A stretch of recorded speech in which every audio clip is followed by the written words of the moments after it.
The alarm system screamed across the Galactic Council headquarters as the emergency transmission burned through every available channel. Station Administrator Vellner of the mining colony on Kepler 44b appeared on the holographic display, and his four eyes were wide with terror, and his breathing came in rapid gasps that made the translator struggle to keep pace with his words. "This is Kepler 44b colony to Galactic Council emergency frequencies," he said, and his voice cracked with desperation. "We are under attack by Cravathi swarm forces, and they breached our outer defensive perimeter 6 hours ago, and we estimate full colony penetration in 48 hours maximum." The council chamber fell silent, except for the chittering of mandibles and the nervous shuffling of various appendages. Counselor the Exxon of the Vexian Dominion leaned forward, and her crystalline form reflected the pale. "Emergency lights, how many souls are on that station?" she asked. 200,000, Vellner replied. 12 species and multiple civilian families, and we have mining operations and research facilities." And his image flickered as something massive struck the transmission tower. "Please, and you must send help immediately," the council erupted. Into chaos, the Etherian representative, and whose species valued all life above, military action stood from his seat. "We must evacuate them," he said, and his telepathic voice echoed in every mind present. General Corax of the Quellan Defense Forces and his electromagnetic sensors flared with irritation. "The swarm has established orbital control, and any evacuation fleet would be torn apart before reaching the surface, and we would lose the evacuees. And the rescue ships, and possibly spread the swarm to new systems?" Counselor Thexan pulled up tactical displays that showed the Cravathi positions. "The swarm has taken 17 systems using this exact pattern," she said. "They overwhelm defenses through sheer numbers, and they consume all biological matter, and they establish hive structures in conquered territories, and every model shows the same result. Containment is our only option." "Containment," the Etherian said, and his voice carried barely controlled rage. "You mean abandonment?" "I mean survival," Thexan replied coldly. "We quarantine the system, and we prevent spread, and we mourn the lost, and we survive to protect trillions of others."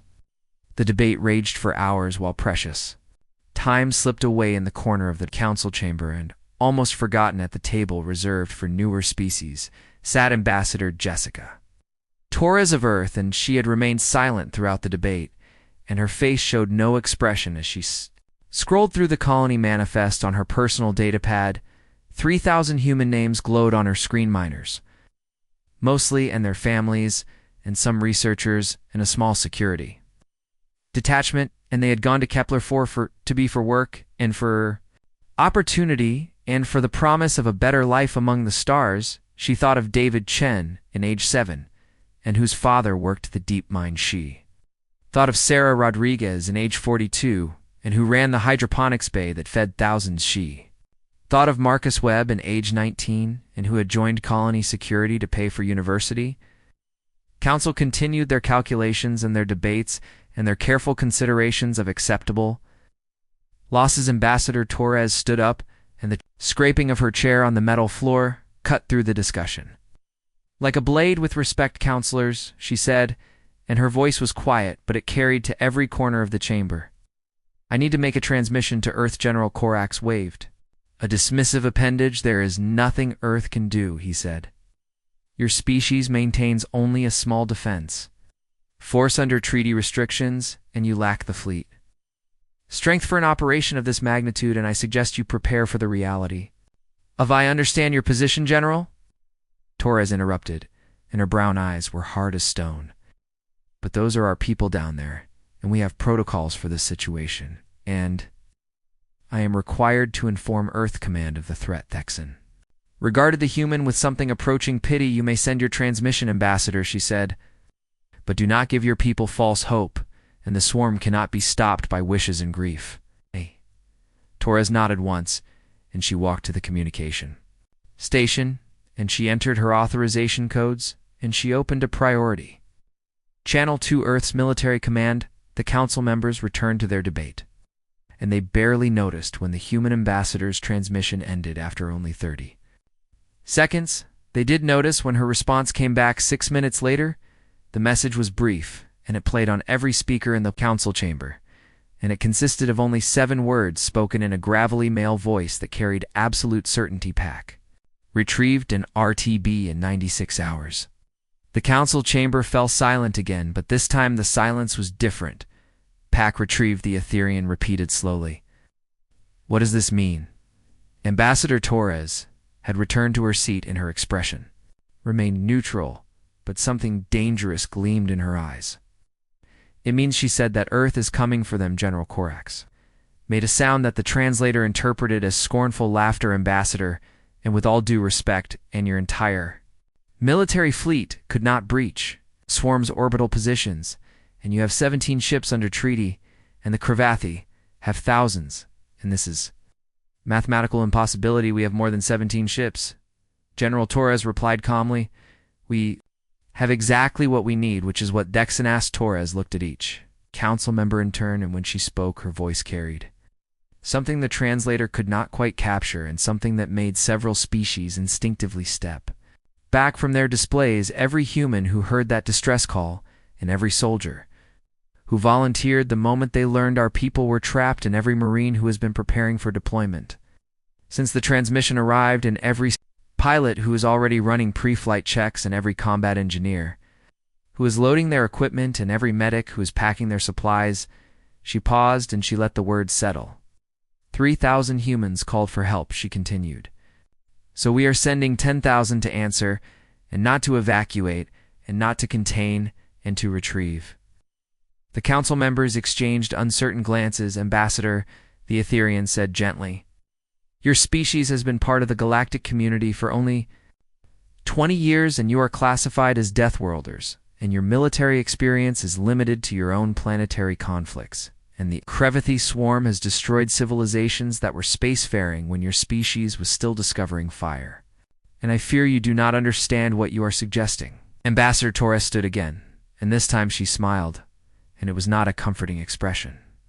Counselors, she said with all due respect, and I think it is you who do not understand. She activated her datapad, and she pulled up historical files from Earth and images.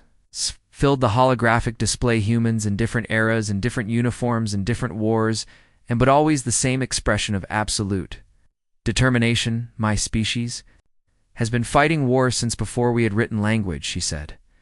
We have fought in deserts and jungles and mountains and oceans, and we have fought in ice and in fire and in darkness, and we have never and not once in our entire history and accepted the loss of our people without attempting retrieval. The images cycled through battles and rescues and desperate last stands. We have a saying on Earth, Torres continued, no one left behind, and it is not a suggestion, and it is not a guideline, and it is a promise. And when humans hear an SOS, and when they know their pack is in danger, and they do not calculate acceptable losses, and they pack their gear, and they kiss their families goodbye, and they come running. She looked directly at General Corax. You asked what we are sending, General, she said. We are sending Deathworlders, and you have kept us restricted, and you have limited our expansion, and you have treated us as dangerous animals that need to be controlled, and you are about to learn exactly what that word means. The transmission from Kepler 44 to B crackled back to life. Administrator Vellner appeared again, and behind him fires burned, and creatures shrieked, and people screamed. Please, he begged, is anyone coming, Ambassador? Torres locked eyes with him through the holographic display. Hold on, she said. Humanity is coming. And somewhere in the darkness of space, and 96 hours away, and the first dropships were already launching from Earth's orbit.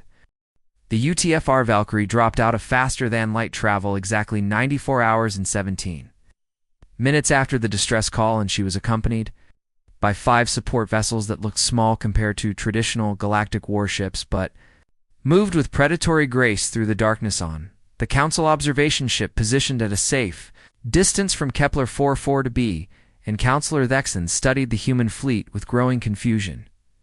6 ships, she said to her tactical officer. They sent 6 ships against a swarm incursion that is 40,000 combat organisms on the surface, and another 15,000 in orbital positions.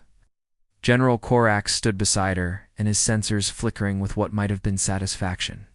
At being proven correct, the humans have made a grave error, he said. Their bravery is admirable, but ultimately futile, and we should prepare to document their defeat for the historical records. The Etherian observer said nothing, but his telepathic presence carried profound sadness for the lives about to be lost.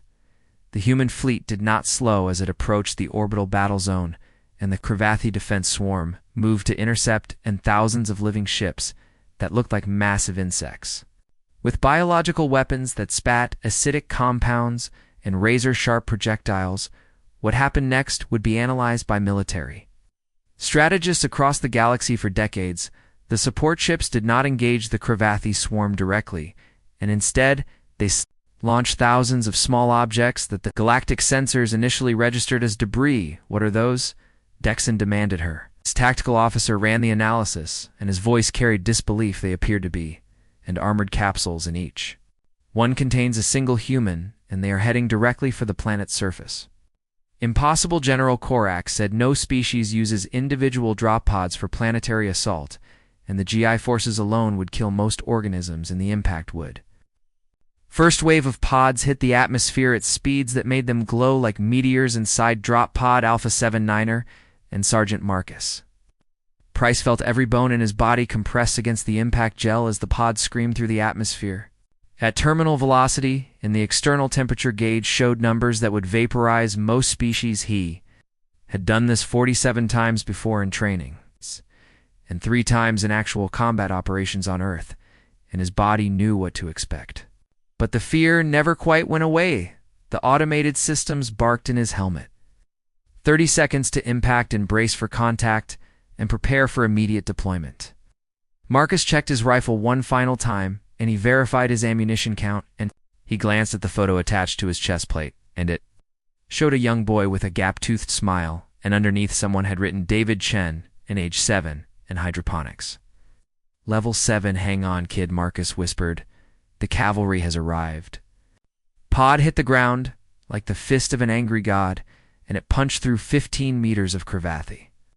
Tunnel structure before the explosive bolts fired, and the sides blew outward, and Marcus was running before his boots fully touched the ground around him, and across a 5-kilometer deployment zone and 2,000 human soldiers erupted from their pods, and within 60 seconds of atmospheric entry, they had formed into pre-designated combat teams, and they were advancing into the Cravathi positions. Galactic observers watched in stunned silence as the humans moved through the colony. They are advancing into the hive tunnels, Dexon said, and her voice carried undisguised shock. Every tactical manual says to avoid enclosed spaces with the swarm, and they are deliberately entering the most dangerous terrain. General Korax's sensors focused on one particular human squad, and they moved with a coordination that seemed impossible for a species so new to space warfare. The squad leader made rapid hand signals, and 2 humans broke left, and they carried devices that sprayed a chemical compound into the tunnel, and another pair moved right, and they positioned what looked like simple explosive charges, and the squad leader counted down on her fingers 3 and 2 and 1. The charges detonated, and the chemical compound ignited, and the entire tunnel section became an inferno that reached temperatures hot enough to melt the Cravathi biostructures they are using. Fire, the Etherian said, and his telepathic voice carried horror. Such a primitive weapon? Primitive, Ambassador Torres said from her position on the observation deck. But effective, and the Cravathi exoskeletons are carbon-based, and fire is what of humanity's oldest tools, and we have been perfecting its use for hundreds of thousands of years.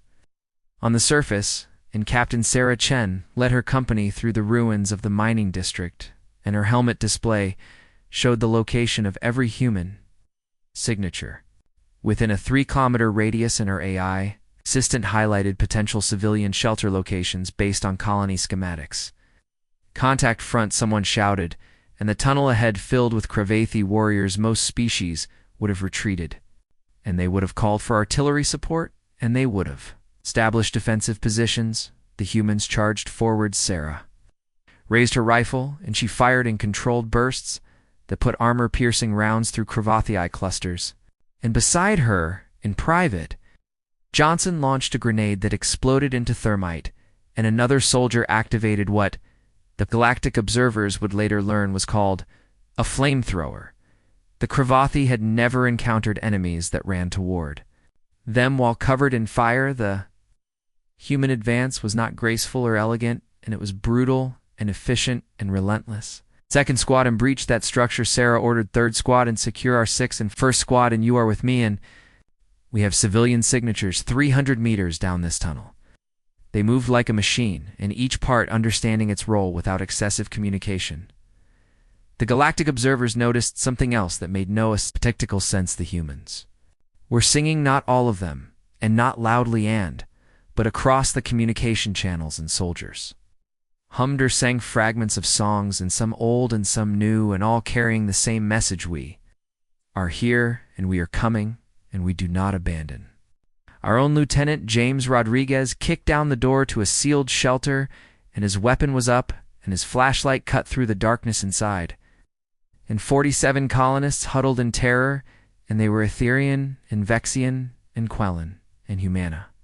Vexian child and her crystalline form barely developed, and stared at the armored human. Are you here to save us? She asked, in a voice that translator barely caught. James lowered his weapon, and he knelt down despite the Cravathi that could attack at any moment. Yes, he said simply, that is exactly why we are here. He activated his Rodriguez to command, and I have 47 civilians at grid reference 7's alpha, and requesting immediate evac escort. Negative. Rodriguez came. The reply: evac shuttles are still establishing safe corridors, and you need to hold position. Understood, command, James said. We will hold this position until every single one of these people is safe. Back on the observation ship, and General Corax watched as human teams began securing shelter after shelter. They are dividing their forces, he said. This is tactically unsound, and they should maintain concentrated strength. No, Ambassador Torres said quietly, they are doing exactly what they came to do, and they are not here to fight a war, General, and they are here to bring our people home, and all of them. On the planet's surface, and the humans continued their advance, they used tactics that the Galactic military had never considered, and meant they collapsed tunnels with controlled demolitions, and they used sound weapons that disrupted Cravathia communication, and they deployed drones that mapped enemy positions in real time. But more than their weapons or their tactics, and what truly set them apart was their determination. When a squad got pinned down and reinforcements came, and when a soldier fell wounded and 2 more immediately moved to cover them, and when the mission seemed impossible, and they adapted, and they improvised, and they kept moving forward. By the end of the first day, and the humans had secured 40% of the colony's upper levels, they had retrieved 17,000 civilians. They had lost 43 soldiers, and they had done something no military force in galactic history had ever accomplished. They had made the Cravathi swarm retreat impossible, General Corax said as he watched Cravathi forces withdraw from a contested sector. The swarm does not retreat, and they have never retreated. And this cannot be happening, but it was happening because the Cravathi operated on instinct and overwhelming numbers, and they had never faced a species that was more stubborn than they were, and never encountered humans in her command center aboard. The Valkyrie and General Sarah Chen reviewed the tactical displays, and her eyes were red from lack of sleep, and her coffee had gone cold hours ago. Status report. She ordered all teams advancing on schedule. Her tactical officer replied, casualty rate is within acceptable parameters, and we have secured 37 shelter locations, and civilian retrieval is proceeding acceptable parameters. Sarah repeated, and her voice was hard. Every single one of those casualties has a name and a family, and we do not deal in acceptable losses, and we deal in bringing everyone home. She stood, and she addressed the entire command staff. I want every team leader to understand the mission, and we are not here to trade lives, and we are not here to make strategic sacrifices, and we are here to get our people and all the people on this rock and back to safety. She pulled up the colony manifest. General Sarah Chen stood in the command center of the UTFR Valkyrie and stared at the 3-dimensional tactical map that showed the Kepler 44 to be colony and cross-section, and most of the upper levels glowed green now for secured zones, but deep In the lower mining levels and a small cluster of red signals, pulsed like a dying heartbeat, talk to me about Sector 77 Delta. She said. Lieutenant Commander Park pulled up the detailed scans, and his expression was grim. For 112 life signs, he said. Mixed species, and they are sealed in Biome Shelter 3, which was designed as an emergency refuge, and the problem is, they are 3.2 kilometers underground, and the swarm has established heavy presence in all approach tunnels, and we estimate it would take 72 hours minimum to fight through, and that is assuming acceptable casualty rates. I already told you what I think about acceptable casualties, Sarah said. General Park continued, and his voice carried the weight of bad news. The Council is recommending we abandon. This group and their analysis shows that attempting rescue would cost us 300 soldiers minimum, and their voids is a high probability of failure, and they suggest we focus on the sectors we can reach. Sarah was quiet for a long moment, and she studied the display, and she counted the life signs one by one. 412 Solsitharians, Quellans and Vexians, and humans and families and children, and people who had done nothing wrong except be in the wrong place when the swarm attacked. No, she said, finally. General Park started, but Sarah cut him off with a raised hand. Said no, Lieutenant Commander? She said we did not come 96 light years to pick and choose who lives and who dies based on convenience, and those people sent a distress call, and we are going to answer it. She activated the fleet-wide communication channel. All teams, and this is General Chen, and I need volunteers for a deep retrieval operation, and this will be dangerous, and this will be difficult, and no one will think less of you if you choose to sit this one out. The responses came back so fast, they nearly overloaded the communication system. Every single team volunteered. Sarah felt something tighten in her chest. And she had led soldiers for 23 years, and they still managed to surprise her with their courage. Alpha and Bravo and Charlie companies, she said.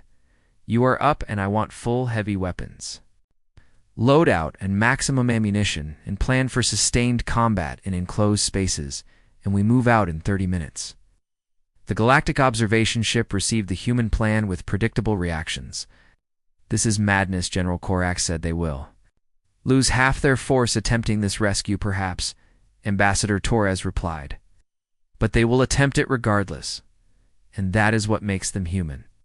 The Etherian observer leaned forward, and his telepathic presence touched Torres' mind gently. Ambassador, and I must ask, and why do your people value individual lives so highly that they risk many to save few? And the mathematics suggests this is evolutionarily disadvantageous. Torres considered the question carefully. Counselor, she said. Humanity spent most of its existence in small tribal groups where every individual mattered to the survival of the whole, and a hunter who broke his leg could not be abandoned because his knowledge and his skills and his presence were essential to the tribe, and we evolved to protect our pack, even when the cost seemed high, because in the long term, and the species that protected each other survived. She gestured to the tactical display, showing the human advance. We never lost that instinct. She continued, we just expanded our definition of pack, and now it includes everyone who calls for help. On the planet's surface, in Captain Marcus Price-led Alpha Company into the descent tunnels, the route to Biome Shelter 3 wound through abandoned mining corridors and collapsed infrastructure and Crevathian-infested passages that seemed designed to maximize casualties. Contact, someone called, and the tunnel ahead filled with Crevathi warriors. The humans responded with overwhelming firepower. Rifles barked, and grenades detonated, and flamethrowers turned the tunnel into hell itself, and the Crevathi fell back and reformed and attacked again, and the humans held their ground. Advance by teams. Marcus ordered first team moves, and second team provides cover, and third team secures our rear and rotation every 50 meters. They moved forward like a machine, and each piece supporting the other's. Private Chen, and no relation to the general, and carried the heavy plasma cutter that would be needed to breach the biome shelter door, and she stayed in the center of the formation where 3 soldiers had orders to protect her at all costs. Beside her and Corporal Jackson carried enough explosives to level a building, and he hummed an old Earth song about coming home you always sing before combat. Chen asked, Helps me focus, Jackson replied. Plus my grandmother always said music soothes the savage beast, and figured it might confuse these bug bastards. They pushed deeper into the colony, and the Cravathi resistance grew fiercer with every level they descended. At one point, a Cravathi ambush dropped from ceiling vents, and Marcus took a claw strike across his shoulder that would have killed him if not for his armor and he responded by shoving his rifle into the creature's mouth and pulling the trigger. Medic, someone called. Keep moving, Marcus ordered through gritted teeth. I can still fight. The medic sprayed his wound with medical foam anyway, and she worked. While walking, and her hands steady, despite the chaos around them too. Kilometers down, and they hit a major Cravathi defensive position. Tunnel ahead was packed with warriors and biological barriers, and what looked like organic weapons emplacements. Well, Lieutenant Rodriguez said as he studied the obstacle through his scope. That is going to be annoying ideas, Marcus asked. We could try to flank. Rodriguez suggested. Look for alternate routes. No time, Marcus said. Those people have been trapped down there for 4 days, and they are running out of air. He activated his company-wide channel. Listen up, people, he said. We are going to do something stupid, and we are going to do it together, and on my mark. And I want every single weapon we have firing into that position, and then we charge, and we do not stop until we are through, sir, someone said. That is tactically insane. Correct. Marcus agreed, but it will work, and humanity did not get to the top of the food chain on Earth by being cautious. He counted down 3, and 2, and 1, and mark. Every weapon fired simultaneously, rifles and grenade.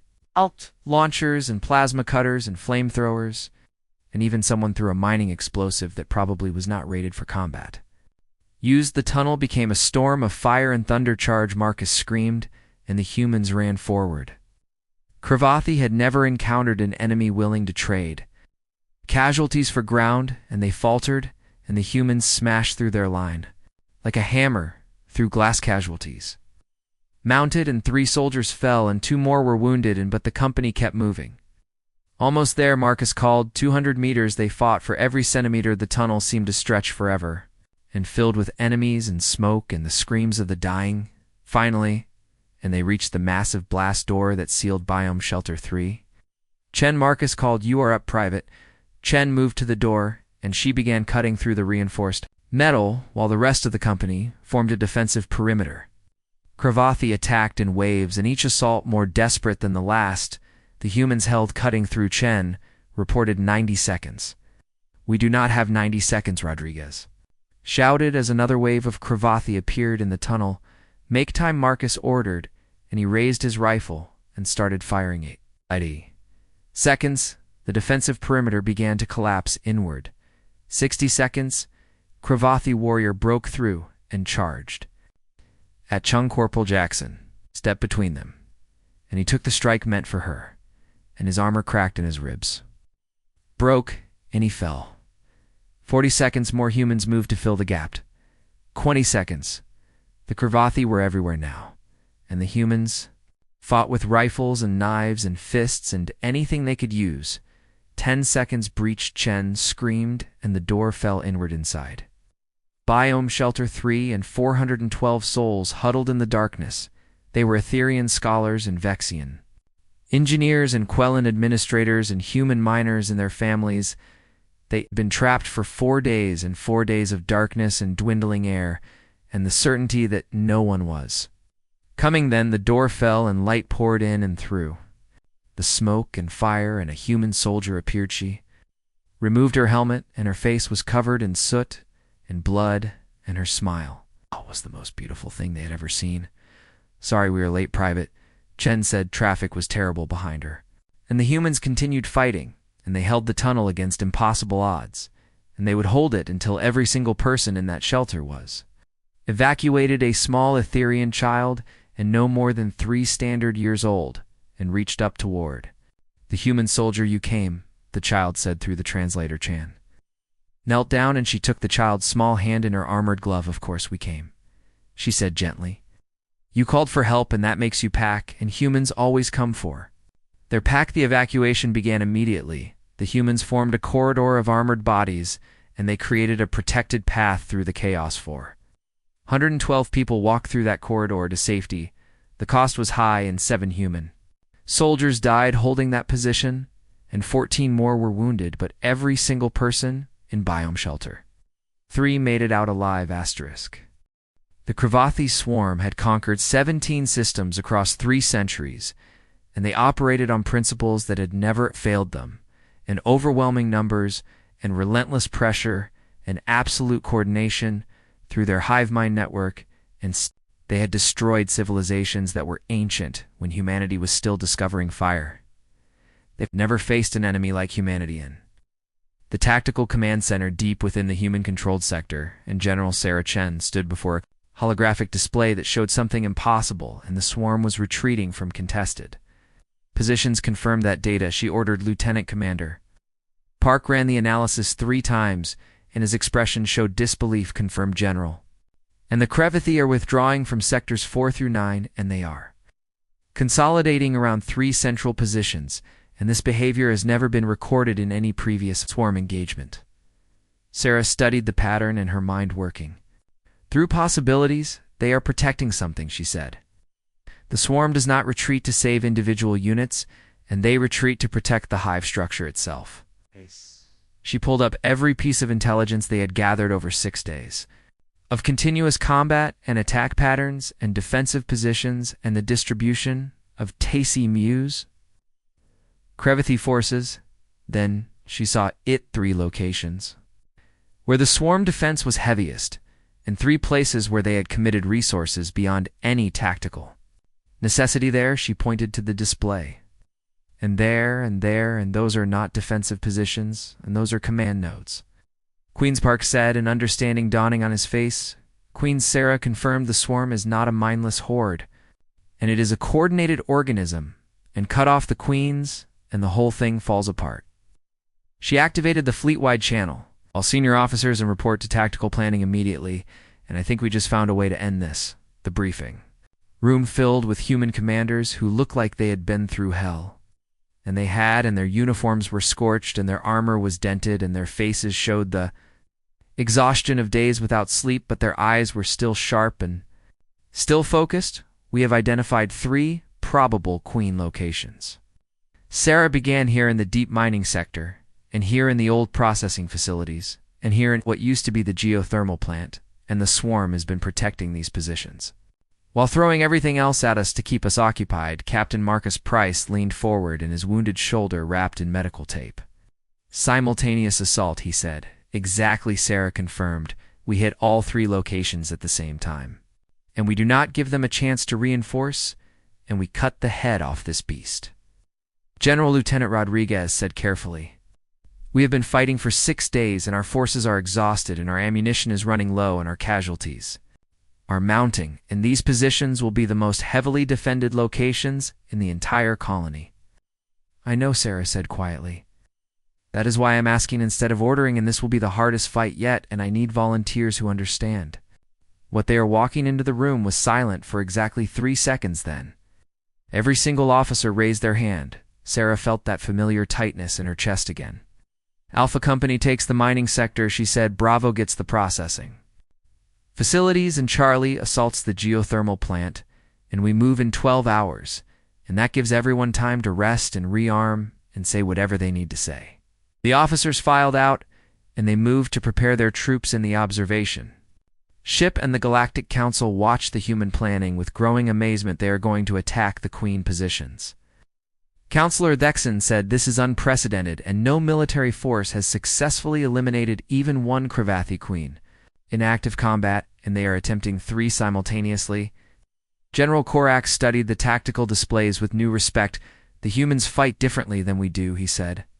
We seek to minimize risk, and to preserve forces, and to achieve objectives with acceptable losses, and they seek to end the threat permanently, regardless of cost, not regardless of cost, Ambassador Torres corrected.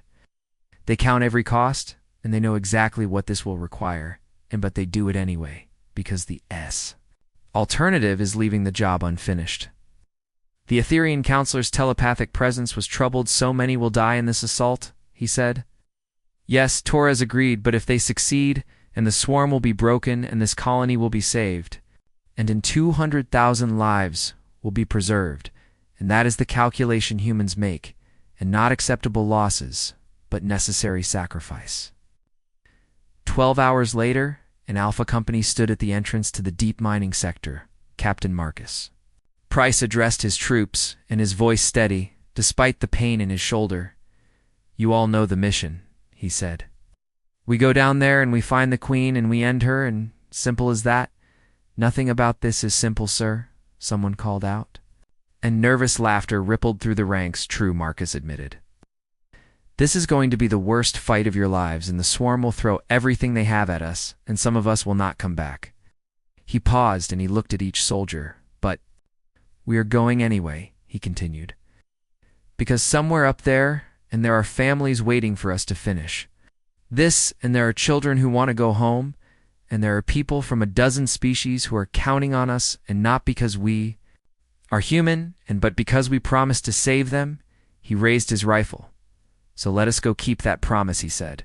The company moved into the tunnels. The Crevathi resistance was immediate and ferocious wave after wave of warriors attacked, and the tunnels became killing zones, and the humans advanced meter by bloody meter contact front grenade out.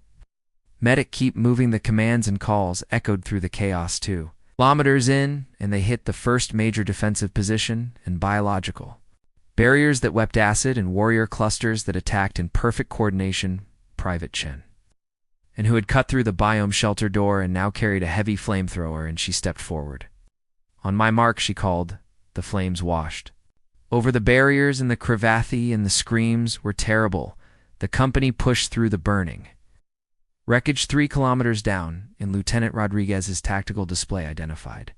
"Massive biosignature ahead, that is her," he said. "That is the Queen." The final chamber was enormous and carved from the living rock, and at its center sat something that defied description, and the Crevathi Queen was the size of a small building and surrounded by hundreds of warrior drones.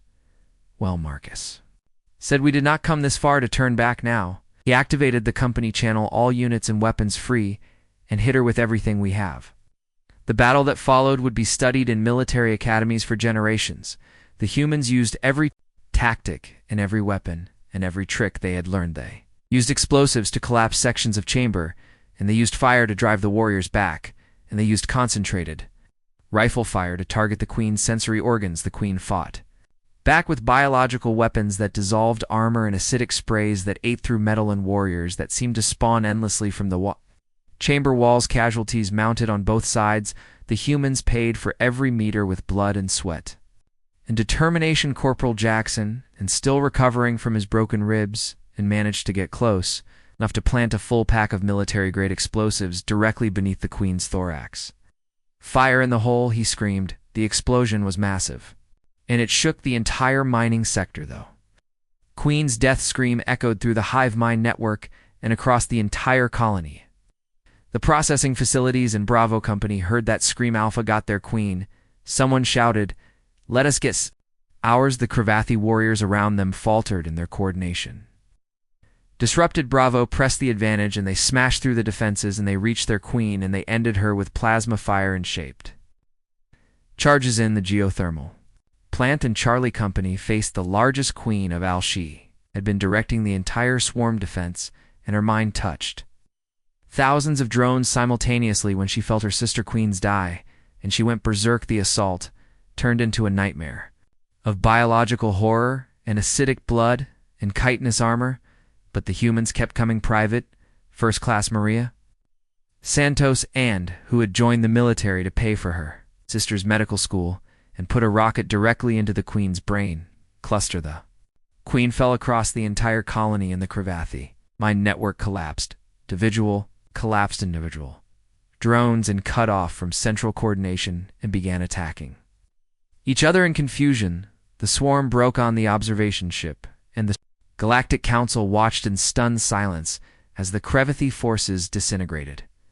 "Impossible," General Korax whispered. "The swarm has never been defeated in open combat, and never. Not by species who fight like you do," Ambassador Torres said, "but humans do not fight to contain, and we fight to win." The human cleanup operations began immediately. That the coordinated threat was eliminated, an individual.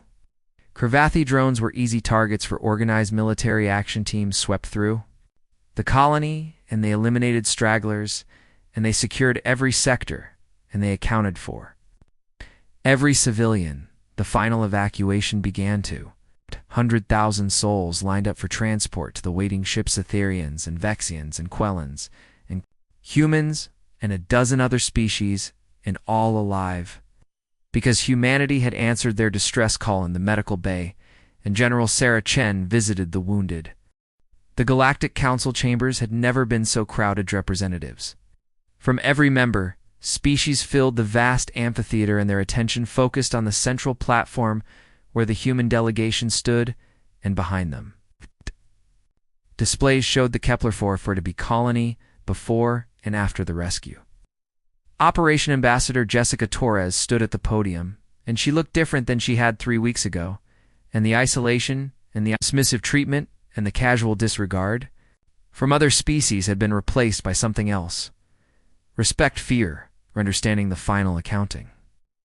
She began, and her voice carrying to every corner of the chamber, is as follows: 200,000 civilians evacuated, and all surviving colonists accounted for, and 0 individuals left behind, and the Cravathi swarm presence on Kepler-4 to be has been completely eliminated, and the colony infrastructure is damaged, but repairable, and resettlement can begin within 6 standard months. The chamber was silent, and every representative processing what they had just heard.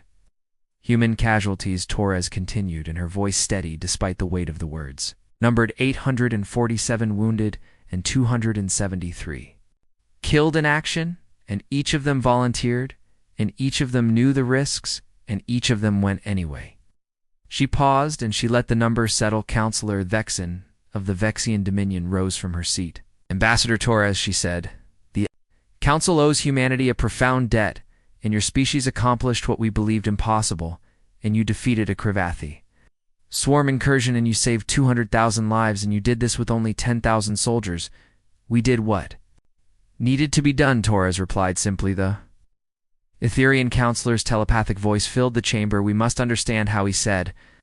The Cravathi have destroyed civilizations, and they have conquered 17 systems, and our combined military forces have never achieved victory against them, and yet humanity, and new to space, and restricted by treaty, and accomplished in weeks what we could not accomplish in centuries. General Sarah Chen stepped forward, in her uniform still bearing scorch marks from the final assault on the Queen Chambers. You want to know our secret, counselor? She said. It is not complicated, and we fight differently than you do. She activated the tactical displays, and they showed human combat operations from multiple angles. You treat warfare as mathematics, Sarah continued. You calculate acceptable losses, and you weigh resource expenditure against strategic gain, and you make decisions based on probability and efficiency. The displays shifted, and showing human soldiers charging into Cravathi positions, and human medics running into fire to save wounded, and human engineers holding defensive positions. Against impossible odds, we treat warfare as what it is, Sarah said. Violence with purpose, and we do not fight to minimize losses, and we fight to eliminate threats, and we do not protect only our own, and we protect everyone who calls for help, and we do not calculate acceptable casualties, and we accept that. Some missions require sacrifice, and we volunteer. Anyway, General Korax of the Quellan Defense Forces stood, and his electromagnetic sensors focused intently on the human general. You make it sound noble, General Chen, he said, but the truth is, your species is dangerously aggressive, and your soldiers display reckless disregard for their own survival, and your tactics involve acceptable risk levels that no civilized species would tolerate. Sarah met his gaze without flinching. You are absolutely correct, General, she said. The chamber erupted in surprised murmurs. Humanity is aggressive, Sarah continued. We evolved as apex predators on a planet that tried to kill us every single day, and we survived ice ages and supervolcanic eruptions and disease and famine, and we survived because we're too stubborn to die, and too clever to quit, and too loyal to abandon our pack. She gestured to the displays showing the rescue operations. You call it reckless, and we call it necessary, and you see soldiers who disregard their own survival, and We see protectors who understand that some things are worth dying for, and you see unacceptable risk. And we see the only choice that matters. The displays shifted again, and showing the moment when Private Chen breached the biome shelter door, and showing the Etherian child reaching up to the human soldier. Oh. That child lived because human soldiers decided her life was worth their risk, Sarah said. 412 people walked out of that shelter alive because humans believe that. When someone calls for help, and you answer, and no matter the cost? Ambassador Torres stepped forward again. The Council has kept humanity under military restrictions. Since we joined the galactic community, she said, you limited our fleet size. And you restricted our expansion, and you treated us as dangerous animals that needed to be controlled. She looked around the chamber at the assembled representatives. You were right to be cautious, she continued. We are dangerous, but you were wrong about what that danger means. She activated a new display and it showed casualty breakdowns from the Kepler-44 to be operation.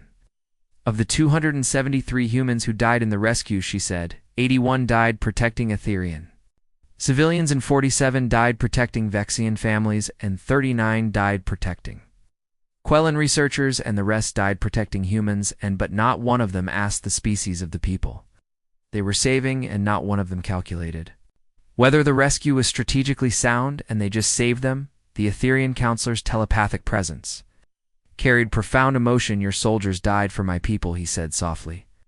Our soldiers died for people, Torres corrected. Species did not matter, and only the distress call mattered, and only the promise to help mattered.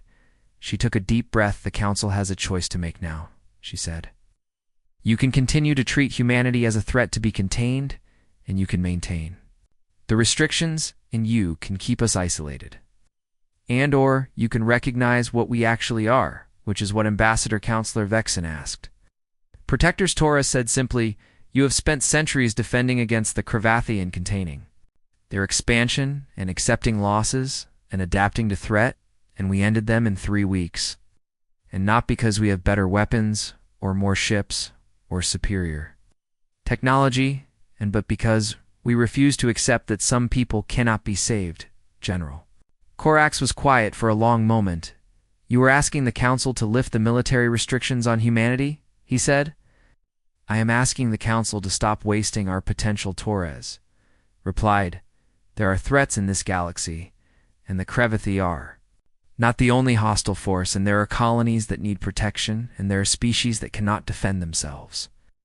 And there are situations that require exactly the kind of dangerous and aggressive and reckless commitment that humanity offers. She gestured to the displays one final time. We are not asking to conquer, she said.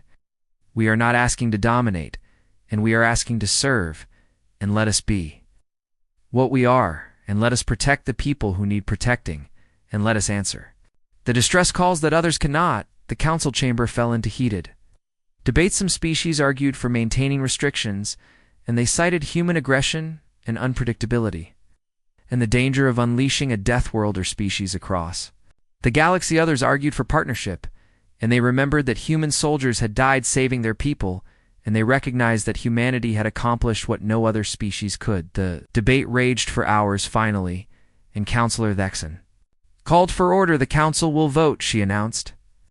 All in favor of lifting military restrictions on humanity and allowing them full partnership in galactic defense. The vote was not unanimous, and some species still feared what humanity represented, but it passed. The treaty restrictions fell, and humanity was granted full military partnership in the UHEL. Galactic Community Ambassador Torres stood before the Council, and she felt the weight of responsibility settle on her shoulders. The Council has placed trust in humanity, she said. We will honor that trust, and when the next distress call comes, and when the next threat emerges, and when the next impossible rescue is needed, and humanity will answer. She looked at General Chen. We will need volunteers, she said. Sarah smiled grimly. Ambassador, and you will have more volunteers than you can use, and humans do not forget what it feels like to be trapped, and to be afraid, and to call for help, and wonder if anyone is coming, and we will make sure that everyone who calls gets an answer. The news spread across the galaxy within hours. First joint species military training facility was established on Mars within a month, and other species sent their soldiers to learn from humans and to understand how Deathworlders fought and to adapt those tactics to their own capabilities. The humans trained them, and they shared their knowledge, and they explained their philosophy. We fight for each other, instructors told the alien cadets. Species does not matter, and only the mission matters, and only the people who need saving matter. The Etherian who had questioned human sacrifice in the council chambers sent his own son to train with the humans and the young. Etherian returned changed and still, a pacifist at heart, and but understanding now that sometimes peace required protectors, and sometimes saving lives required risking lives. The Vexian military reformed their tactical doctrine, and they began emphasizing small unit cohesion and aggressive action and protecting civilians over strategic calculation.